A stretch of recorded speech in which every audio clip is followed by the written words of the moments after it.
ఇంగ్లీష్లో మనం ఏబీసీలు ఉన్నాయి కదా 26 అక్షరాలు. తెలుగులో వర్ణమాల ఉంది. తెలుగులో ఆ నుంచి అమ్మహా వరకు, కా నుంచి బండిరా వరకు. దాని ఇంగ్లీష్లో ఏ విధంగా రాస్తాం చూద్దాం. ఆ అనే అక్షరాన్ని ఏగా రాస్తాం. ఆ అంటే ఏ, ఈ అంటే ఐ. ఈని ఏం రాస్తాము? ఈని ఈ. ఊను యు. ఊ ఓ. రూను ఏం రాస్తాము? ఆర్. రూను R O. అది రూ అయిపోయింది కదా. ఏ ఈ. ఏని కూడా ఈని.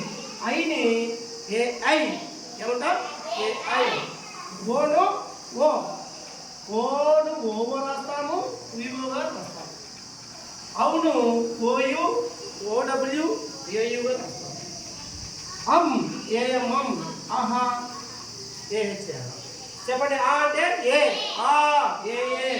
ఈ ఐ ఈ ఈ. ఉ యు ఊ ఓ. రు యు ఆర్ యు. రు ఆర్ ఓ. ఏ ఈ ఏ ఈ. ఐకి ఏ ఐ ఐ.